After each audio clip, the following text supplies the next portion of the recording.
This is Fresh Air. I'm Terry Gross. When you think of the acting technique known as the method, you may think of Raging Bull and how Robert De Niro gained 60 pounds to play boxer Jake LaMotta in his retirement. You may think of actors who stay in character, even while they're not performing. Or as my guest Isaac Butler puts it, we tend to think of the method as some goofy hocus pocus that actors, particularly the more self-important ones, get up to in order to do their job. Or as someone he met once put it, it's remembering the most traumatic thing that ever happened to you in order to make yourself cry. But the method is much, much more, Butler says.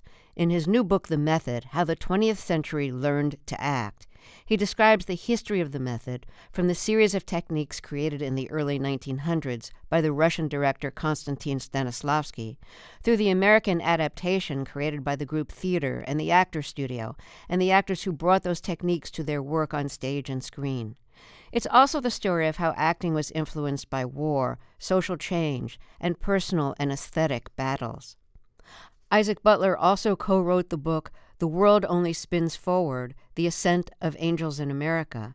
He's also a theater director, teaches theater history and performance at the New School, co-hosts the Slate podcast Working about the creative process, and is a cultural critic whose writing frequently appears in Slate. Isaac Butler, welcome to Fresh Air. As someone who frequently interviews actors, I really enjoyed and appreciated reading your book. Let's start with an example of a performance that you think embodies the method. Thank you so much for having me, Terry. You know, when I think about the method, I think of a performance like Al Pacino's in the first Godfather film, in that, you know, a lot of that role is communicated non-verbally through you watching the character think. The character is often feeling emotions in a very intense way, but not letting them out, but also allowing you to see that they are feeling them.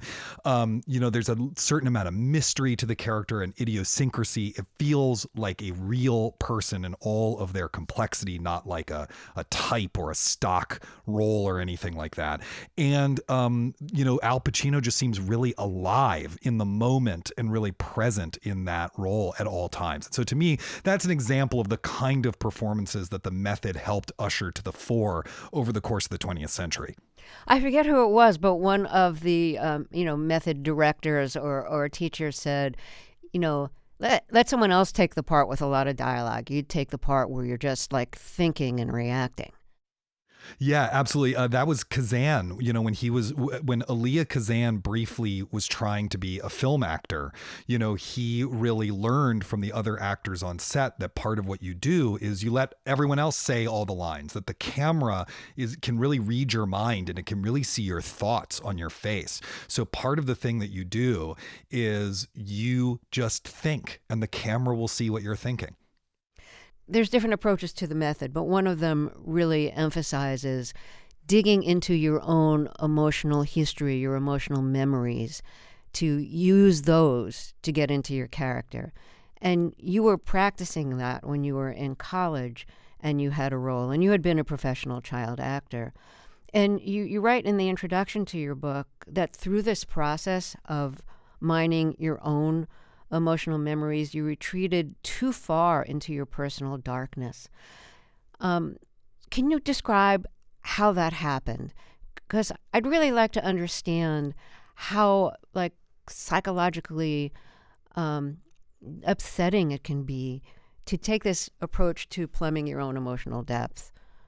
Yeah, absolutely. You know, it's funny. It was over 2 decades ago, but I still remember it really vividly. The play was Talk Radio, which is by Eric Bogosian, and he wrote it for himself to play the lead character, who's this kind of like shock jock, right? And over the course of the 90-minute play, the actor playing that part, you are chain smoking and you're talking to people who are calling into the radio, and then at the end of 90 minutes on stage, you have a nervous breakdown, you know, live on the air. That's the arc of the play.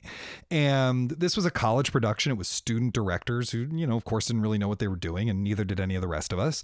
But we probably had 2 or 3 weeks of rehearsal. And, you know, the character I was playing was older than me, had a lot more life experience, and they're having their nervous breakdown based on whatever's the matter with them. And I the only way I knew how to find a connection to them was to go deep into the things that I thought were wrong with me. And, my own depression at being, newly in college, and my own loneliness and my own feelings of inadequacy and guilt and all sorts of other things. And so I really spent a lot of time thinking through those things and finding them and finding images or sensory ideas associated with them so I could kind of trigger them.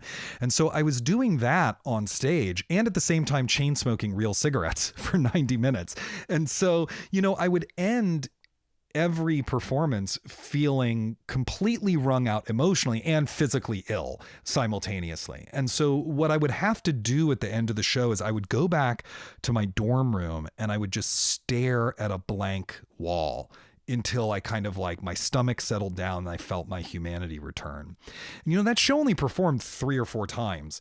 And I just remember at the end of it saying to myself, I am not tough enough to keep doing this again and again and again for part after part. I can't do this. And that was the last moment in my life that I really considered pursuing a career as an actor. I very quickly switched to focusing on directing and then eventually to writing, which led to the book that we're talking about today. So is this one of the fundamental aesthetic battles in acting, whether you have to kind of damage yourself in order to play a role? Certainly one of the fundamental aesthetic battles in acting is whether the actor should be on some level really experiencing what the character is experiencing while they're on stage or on screen. And, for hundreds of years, the consensus was, no, they absolutely should not do that. That is in poor taste. They can't really play the part if they're doing that. They can't control themselves, et cetera, and so forth. But, starting with Konstantin Stanislavski and then with the people who followed in his footsteps, we as a culture changed our mind about that. And we began to prize things like vulnerability and risk and on the actor's part and the sense that they are really on some level really doing what the character is doing, not to such an extent that they lose all sense of themselves, because that truly would be madness, but that something real is at stake in those performances. So let's talk about the roots of the method. The method is an American version of the acting techniques that were codified by Konstantin Stanislavski, the Russian director who co-founded the Moscow Art Theater in the 1890s. He started codifying his approach in 1906. He called it the system.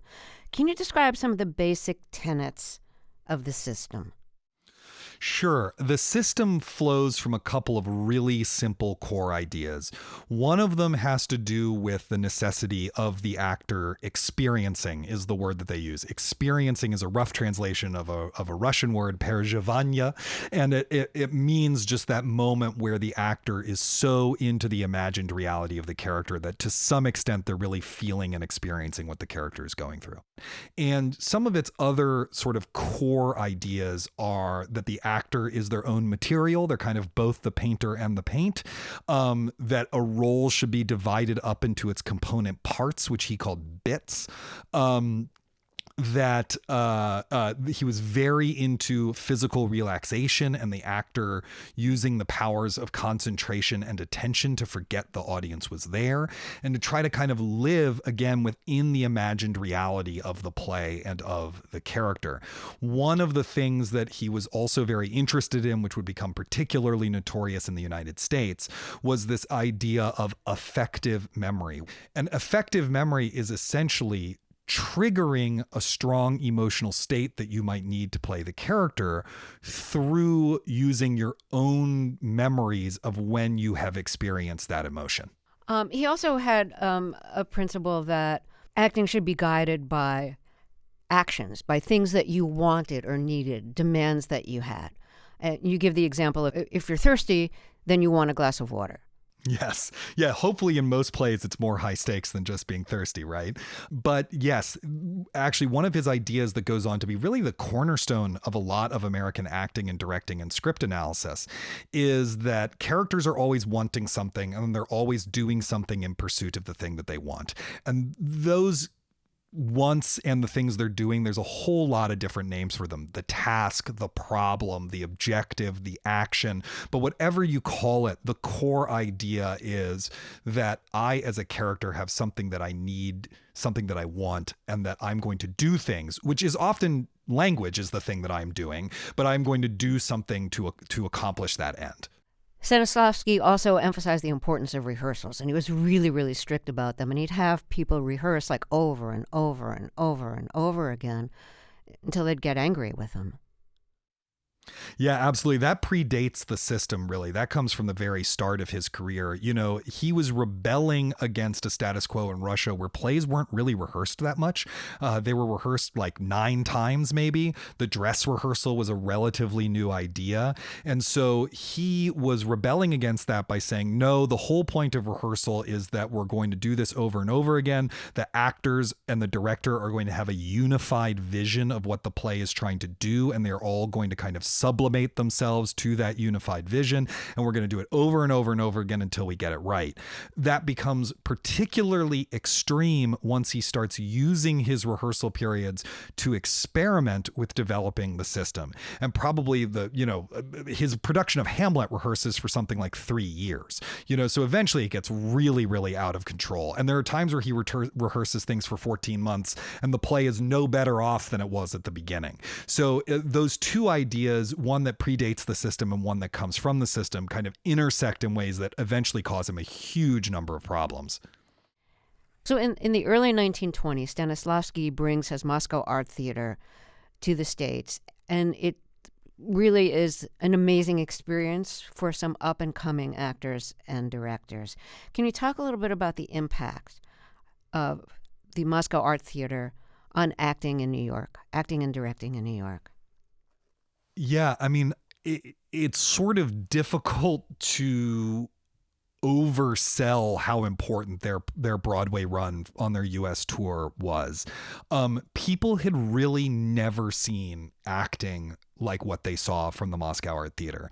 John Barrymore wrote a letter to the producer that was published in the New York Times saying it was the best acting ensemble he'd ever seen. People would come back night after night rapt with attention at what they were seeing. And these plays, it should be said, were performed in Russian, and most of the audience members did not speak Russian. So it's even going across this language barrier. And what they were particularly swept away by was that every actor in the Moscow Art Theater would sort of fully dedicate themselves to their characters, even if those characters were supernumeraries, even if those characters were, a spear carrier. That spear carrier would feel like a real human being.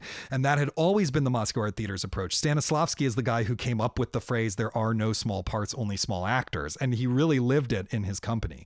And so you would just see this ensemble who are all on the same page, working towards the same ends and giving it their all. And people were completely blown away by it. And many of those people, Lee Strasberg, Stella Adler, Harold Clurman, among them, would go on to become some of the foremost thinkers about acting and theater in the United States for the rest of the 20th century.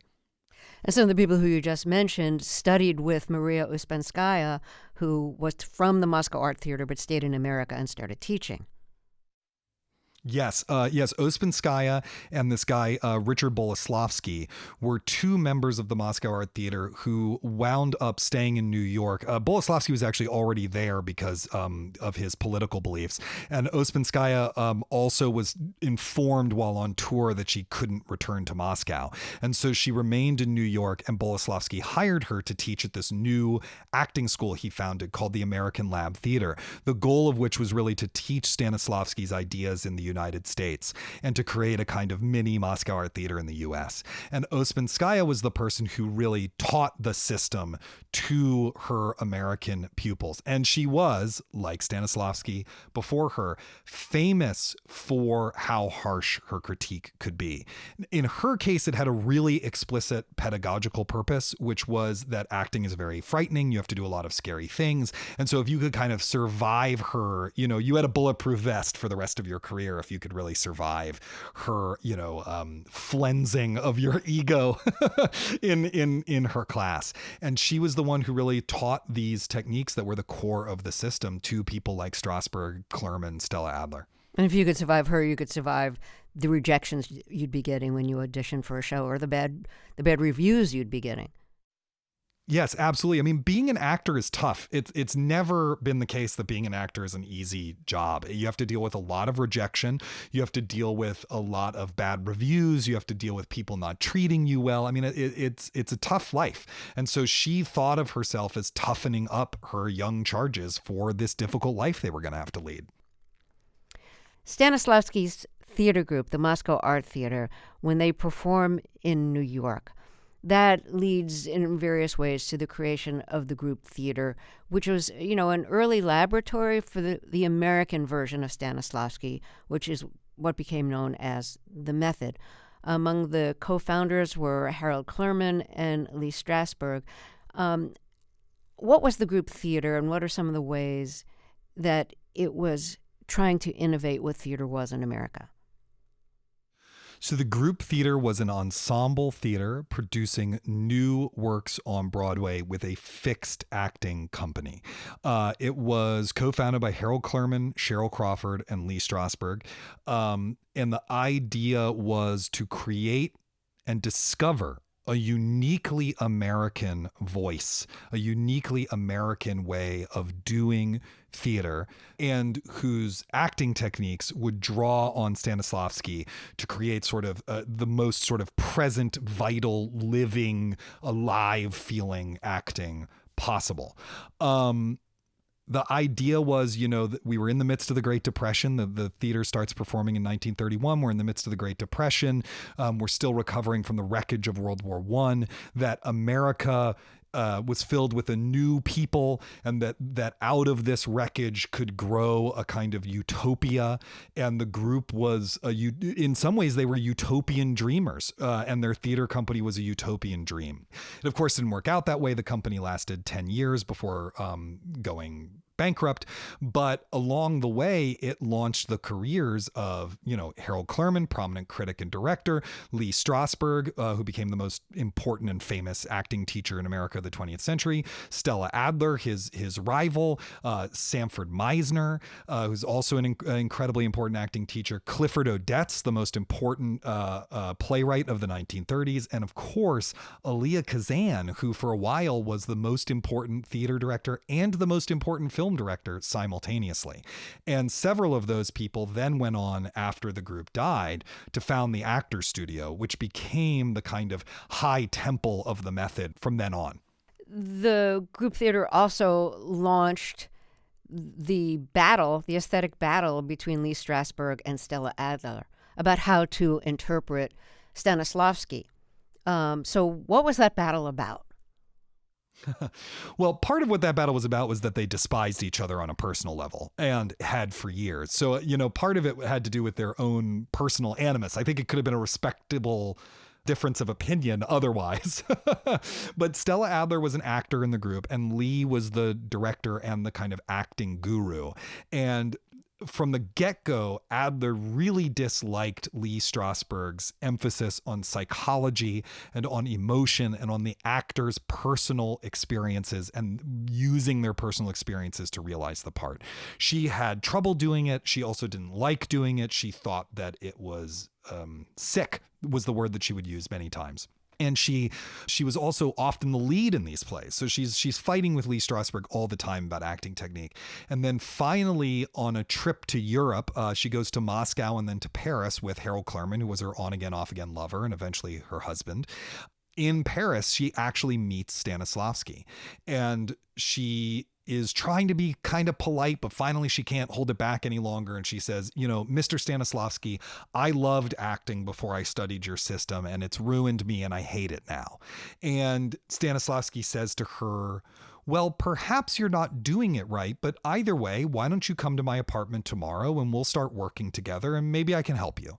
And so they work together in French, and she translates a scene she was having trouble with in French, and they work really hard at it and for a few weeks. And then she comes back to the United States and she tells the group theater, Lee has gotten Stanislavski all wrong. Stanislavski is not about personal experience, and he's not about these affective memories, and he's not about using your emotions. The core of the system is actually imagination. The core of the system is action. All those other things you and I were talking about earlier, Terry, action, the problem, the objective, what the character wants. The system is about behavior, and the system is about the circumstances in which the characters find themselves and the context in which they live. And so from then on, there's really this battle about, who is really representing the truth of what Stanislavski taught. Is it about psychology and emotion? Is it about imagination and behavior? And I think the truth of the matter is it's kind of about both. And it depends on what the specific actor needs. But that fight is really fascinating, and it lasts for the rest of their lives. And even posthumously, people are still arguing about it. Let's take another break here. If you're just joining us, my guest is Isaac Butler, author of the new book, The Method. We'll talk more after a break. I'm Terry Gross, and this is Fresh Air. Let's get back to my interview with Isaac Butler, author of the new book, The Method, about the history of that acting technique, the people who created and fought over it, the actors who practiced it, and how it fell out of favor.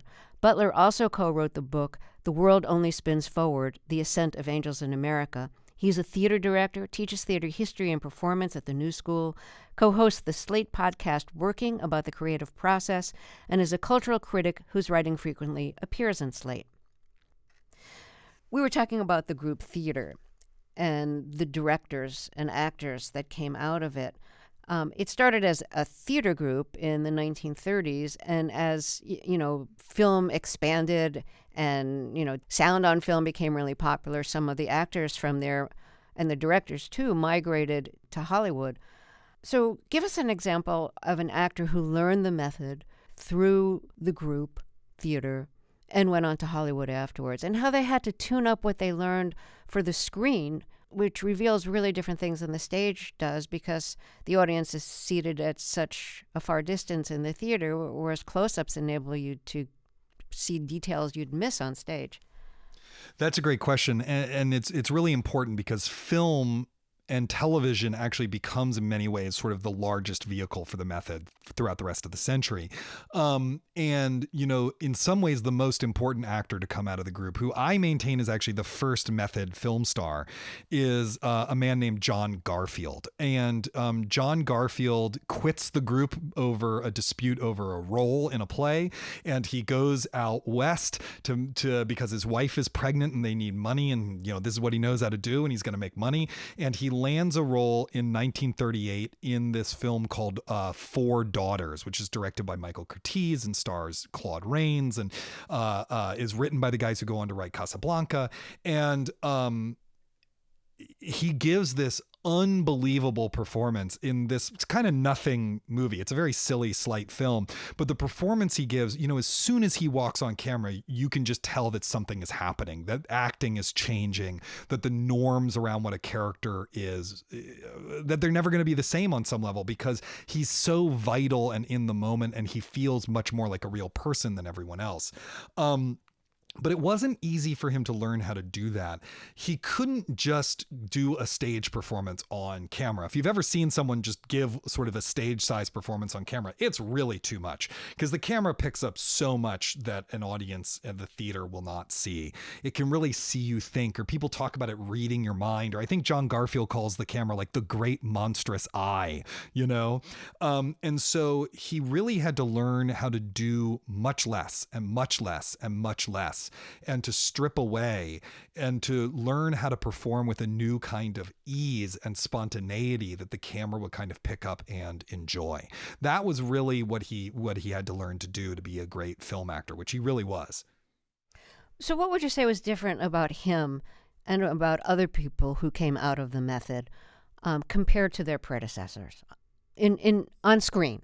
Yeah, on screen, absolutely. So part of what's going on is in the 30s and 40s is, the height of the Hollywood studio system.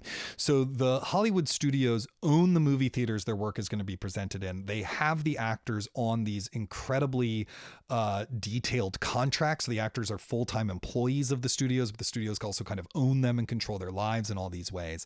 And the movies that they're making at this time revolve in terms of acting around type. So what they would do with a new actor, a new star, is they would create this persona for that actor with that actor's cooperation, often but not always. And then on camera, they are playing some variation of that type in every part. So when you go to pick a brilliant actor from that time period, when you go to see Cary Grant in a movie from the 40s, you are not going to be convinced that Cary Grant is playing a real person. The joy of it is watching Cary Grant play this kind of variation on what a Cary Grant part is. So, you've seen Bringing Up Baby, right? Yes. When an amazing film, you're not saying, oh, Cary Grant's really an archaeologist, right? You're like, isn't it hilarious to watch Cary Grant hike up his pants and go, oh, I'm so flustered all the time. And and so that stuff is amazing. It just has different values, starting with John Garfield. And then especially once people like Montgomery Clift and Marlon Brando come along. Instead, what we start to value is versatility, the actor's ability to disappear into a role, the actor's ability to seem like they are really in the moment and that they are giving a truthful performance, that the actor is letting us into some private, vulnerable part of them that we wouldn't normally access, and that's kind of their great gift to us as an audience. And we start to value that more and more and more. Did they disappear into the part? Did we really believe it was them? Things like that. I think maybe also acting becomes more American. In a lot of early films, a lot of early films are set in more like upper class homes, and the Americans sound almost British in them. Everything is so formal. Well, in the early days of the talkies, there was this assumption that audiences wanted to hear English spoke well or spoke correctly, and that there was almost an edifying purpose behind it, that, we were going to have proper speech. It was called proper speech, which really translated into the mid-Atlantic accent, which is sort of where the person kind of talks like this. You think of those old-time movies, and they're always talking like this, right? It's sort of English, and it's sort of American, and the enunciation is very clear. The method, of course, arises out of a working class theater company, most of whose members either were immigrants themselves or were the children of immigrants. And so part of what they were trying to do in the group, and then the actors who follow after that, is talk the way real people spoke. Is to put real life on stage. A lot of them were Jews whose parents were from a shtetl, and, they had New York accents, and they were going to talk like that. And so in the early days of the method's emergence into film, they're often getting dinged by their peers and their predecessors for not correctly speaking English. And sometimes it is true that it's legitimately difficult to understand what they're saying, but there's also a class component and a policing of what whiteness is that is part of this debate, that are we really going to let, this immigrant rabble, these Italians and Jews and stuff like that, come in and talk the way they talk. Let's look at Marlon Brando, because his breakthrough roles are in A Streetcar Named Desire and On the Waterfront. And, both of them, he's working class. He's not speaking with that almost British, formal, proper way of speaking. Did he consider himself a method actor? Because he's always held up as an example of the method. I'm so glad you asked me that, because Marlon Brando absolutely did not consider himself a method actor. Most importantly, because by the time he's emerging in the 50s, the method is really Lee Strasberg. They're synonymous, and Marlon Brando was a discovery and protege and close friend of Stella Adler's. It's actually Stella Adler who taught him how to act. And he would say in interviews, Lee Strasberg never taught me anything. It was all Stella Adler and Elia Kazan. And so, he was very offended by what he saw as the inappropriate claiming of his work for the method. At the same time, his performances in those two movies are so unbelievably influential for the generations of male American actors who came afterwards, that, you know, they establish, if you want to think of the method as a style, that style would absolutely not exist without Marlon Brando. How would you define that style? That's the $64,000 question, right? So part of that style has to do with speaking colloquially is a big part of that style. A lot of it has to do with an emphasis on subtext, an emphasis on what the character is not saying, not allowing to be voiced, on the restraint of emotion, and then contrasting that kind of with huge emotional displays when necessary. There's that colloquialism of speech also extends to the body and to movement. It feels very much like an everyday person. It often involves throwing away lines instead of making sure you can clearly understand all of them. And often it is marked by, and this is particularly because Elia Kazan was really into this, it's often marked by an extensive use of props on set and the use of the actors' hands and the objects they fiddle with to reveal kind of what's going on with the character. Doesn't that eventually come to be seen as bits of business that you should be cutting out? Oh, absolutely. In fact, there are reviews of Kazan's later stage work on Broadway where sometimes the reviewers are kind of rolling their eyes at it. And it's like, of course, here comes Kazan with all his stage business again. You know, it's absolutely true that, as with any number of other movements in art, that the ideas that seem fresh because they flow out of the, I guess, authentic point of view of an individual, they become codified, and then they become stylistic tricks, and then they become cliches. And that happens all over the place, whether we're talking about paint dripping on canvas or, you know, the way Marlon Brando does stage business, or it becomes Brad Pitt eating sunflower seeds in every movie or whatever, you know. So that there is a way in which these become diluted, and then they can become a kind of cliche. Let's take another break here. If you're just joining us, my guest is Isaac Butler, author of the new book, The Method. We'll talk more after a break. This is Fresh Air. This is Fresh Air. Let's get back to my interview with Isaac Butler, author of the new book, The Method, about the history of that acting technique, the people who created and fought over it, the actors who practiced it, and how it fell out of favor. I want to ask you something else about Brando. You write about how on stage in Streetcar Named Desire, he would give like a different performance every night. I mean, he'd say the right lines, but his way of delivering them would be different. And it really threw off his co-star, Jessica Tandy, and she just really was furious with him. So do you see both sides of that? I absolutely see both sides of that debate. And she was not the only one, although she was the one who called him a psychopathic bastard. So she definitely was the most colorful about it.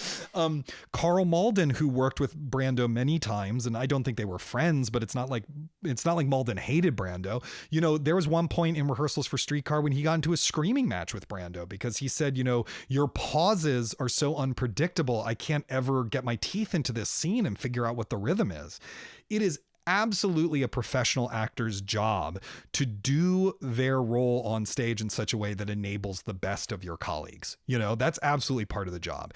And traditionally, and this is still true today, one of the ways you do that is to set your performance, is to freeze the performance. You know, part of what the method and the system are trying to help you do is create the illusion of spontaneity within a fixed performance. And Brando did not do that. Brando was a kind of mercurial trickster and sometimes could be very, very selfish, it seems to me. And so he would just do whatever he was going to do. He would change the timing of lines. Sometimes he would actually change the lines or throw the lines away, or you couldn't hear your cue because he had mumbled it or whatever. And Jessica Tandy, who's a classically trained British actor, was really ticked at him about it with some justification.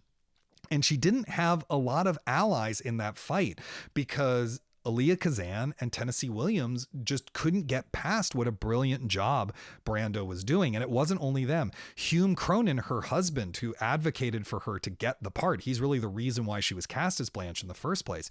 Hume Cronin could see that Brando was sort of overpowering her all the time. And so it was a really, really difficult struggle for her. And eventually Brando tried to apologize to her, and it didn't go very well. And it led to this really extraordinary exchange of letters, which I discuss in my book, where he tries to apologize for how difficult he was to work with. And she kind of gives him what for and says, look, if you want to be a good actor who's taken seriously and a leader of your profession for the rest of your life, because you are good enough that you could do that, you need to shape up and you need to be reliable and you need to act in the author's style, not yours. Let's talk about The Godfather, because in terms of acting techniques, it's such a fascinating film. It's a wonderful film in every way, but let's look at how the method figures into The Godfather. So you've got De Niro, who studied with Stella Adler. You've got Pacino, who studied with her rival Lee Strasberg. And then in Godfather 2, you've got Lee Strasberg himself playing Hyman Roth. So what do you see, when you look at that film? What do you see in terms of conflicting styles and background rivalries? What were you able to learn about that from researching the book? Well, another thing I should say is that you've also got Sanford Meisner, who's sort of the third rival in there as well, because Diane Keaton and Robert Duvall and James Caan all studied with him. And so part of what I see in that actually is that because in some ways the end goal of Meisner, Adler, and Strasberg is the same, and it's that shared end goal with Stanislavski of experiencing, of that kind of absolute truth. You can see how all these different paths can lead to a fairly similar or compatible place. The acting in those movies is magnificent. It is really incredible what they do as an ensemble. And you also see little moments that kind of highlight what each of those teachers are best at. So I think, for example, the sequence where Al Pacino is at the restaurant considering whether or not to commit murder for the first time. This is about halfway through the first Godfather film. And he gets the gun from the tank behind the toilet, and he's going through this whole sort of tortured consideration of whether he's actually going to go through with this act and how is he going to do it. But he never says that. There's no lines where he says it. It's all in his body and it's all in his face. And it's almost like you can read his thoughts in the subtext of the character. That is Lee Strasberg's techniques at its best. Then later in the film, when Diane Keaton is confronting Al Pacino, when Kay is confronting Michael about whether or not he had his brother-in-law killed, and he's saying over and over and over again, don't ask me about my business, Kay. Don't ask me about my business, Kay. And they're sort of provoking each other back and forth, repeating these same lines over and over and over again. That to me is the amazing messiness and spontaneity that Sanford Meisner really taught his students. And he often taught them that through an exercise that involved repeating lines back and forth to one another. And then when you get to the second film and you have De Niro as the young Vito Corleone, De Niro also studied with Stella Adler, and you get this sort of heavily research-driven process where he's really trying to feel not only like this character, but like an Italian immigrant of the early 20th century. And what would that person look like? How would they inhabit the space? What would their accent be like? How would they talk? He has that really weird, scratchy voice in that movie. And all of that comes from this kind of in-depth research that he would do. So you really see these pupils bring the best of what those various teachers have to offer in a way that I find just totally thrilling. I love Lee Strasberg's performance as Hyman Roth, who's based on Meyer Lansky. I love when he offers everybody tuna fish sandwiches. But yes. And anyways, I wonder what it was like to have him as a working actor, since he was like the leading acting teacher of the 20th century. Yeah, well, it's funny because at that point, he was incredibly famous as an acting teacher, and he was making a lot of money as an acting teacher. He did not need to go act in this movie. Really, he didn't. And he hadn't acted in decades, and he had never acted on screen. He was a stage actor briefly. But Al Pacino really wanted him for that part. But by the time Strasberg agreed to do the movie was already being shot. I mean, he flew out to be on set almost immediately after signing his contract. So he did not have a lot of preparation time. And one of the reasons why he wanted to do the role was that he wanted to see what it was like to apply his techniques to film and to see, what he could learn about it. In the end result, what you see is this really fascinatingly strange performance, in part because Strasberg was in real life a fascinatingly strange person. And what you also see is how much he and Al Pacino love each other in real life. If you're just joining us, my guest is Isaac Butler, author of the new book, The Method. We'll talk more after a short break. This is Fresh Air. This message comes from NPR sponsor Madewell. Good days start with great jeans. The denim experts at Madewell use premium fabric and the latest denim technology to make super comfy, never want to take them off jeans in fits and styles for everyone. In other words, your perfect pair is waiting. Ready to step up your denim game? Visit Madewell.com and use the code NPRDenim for $20 off your online jeans purchase. Terms apply. See Madewell.com/promos for full offer details. So, getting to another De Niro role, in Raging Bull, De Niro plays the boxer Jake LaMotta, and later in LaMotta's life, after he's retired, he puts on a lot of weight, and De Niro gained like 60 pounds for the role. And you write about all the really bad health effects gaining 60 pounds in a rapid amount of time affected De Niro. I don't remember exactly what health problems he developed. I mean, when you hear, oh, well, for this part, you're going to have to eat anything you can get your hands on in Italy and France for 3 months. That sounds like a good gig, right? I mean, who wouldn't want that job? I get to eat my way through Italy and France. Awesome. But the end result was, rashes on the inside of his thighs. He had trouble sitting up and getting from sitting to standing. He had trouble tying his shoes. He had high blood pressure. He started snoring. He would get fatigued more easily, so that the shooting days had to be shorter. I mean, it had a real serious effect on him and his metabolism. So that role had a really big effect. I think a lot of actors, like more and more actors, started like gaining weight or losing weight or, doing something to their body to better understand or better portray or better look like the character that they were playing. And De Niro isn't the only person who had some kind of physical problem as a result. What impact do you think that's had? I mean, in the past, actors didn't do that earlier in acting history. I think acting had been building towards that in a while, but it also, you cannot overstate the influence of Raging Bull. It is probably the most influential male American acting performance on film after Streetcar and On the Waterfront, right? But part of the problem that actors steeped in the method were having on set is, how do I turn it on command, right? Because, they've got to set the lighting, they got to do this, they got to stand you on your mark, and then suddenly someone calls action and you have to really be in character. Well, one way to solve that problem is to never break character, right? One way to solve that problem is to really live as the character as much as possible. That is not what Strasberg taught. Strasberg was actually very opposed to that. But particularly after Raging Bull, because De Niro wins the Best Actor Oscar for it, and from that point on, De Niro is sort of enshrined as our greatest living American film actor.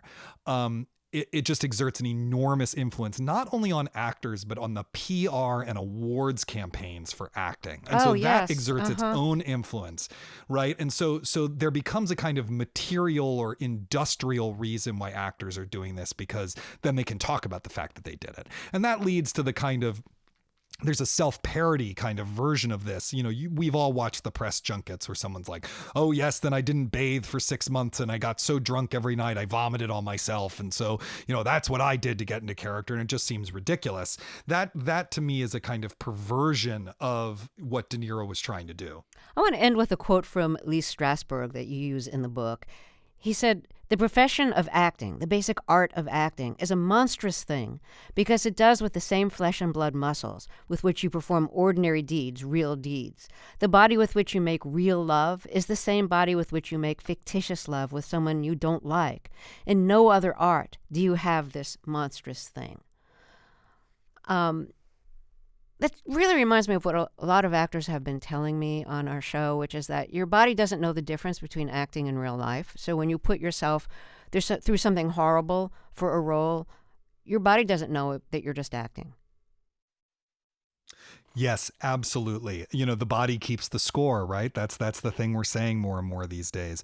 Yeah, your body does not know that you're acting, and your body is not as separate from your psyche as we like to model it. They're not really that separated. Actually, part of why Stanislavski had such a pioneering idea of acting is that he didn't view those two things as separate. He viewed them as one interrelated mechanism, and they are. And as I learned in my own life experience, the body chain smoking during talk radio was the body who felt like he was going to throw up for hours afterwards.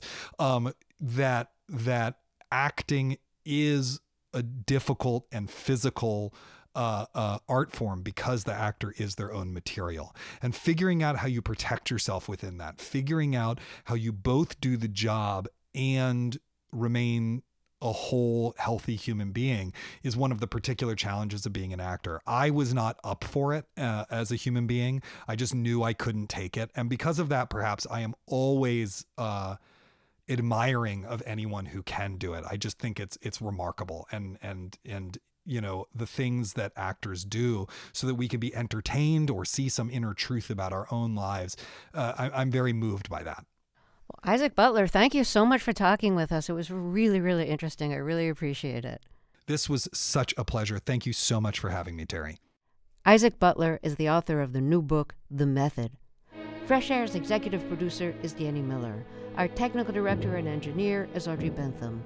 Our interviews and reviews are produced and edited by Amy Salet, Phyllis Myers, Sam Brigger, Lauren Krenzel, Heidi Saman, Teresa Madden, Enri Baldonado, Thea Chaloner, Seth Kelly, and Kayla Lattimore. Our digital media producer is Molly Seavey-Nesper. Roberta Shorrock directs the show. I'm Terry Gross.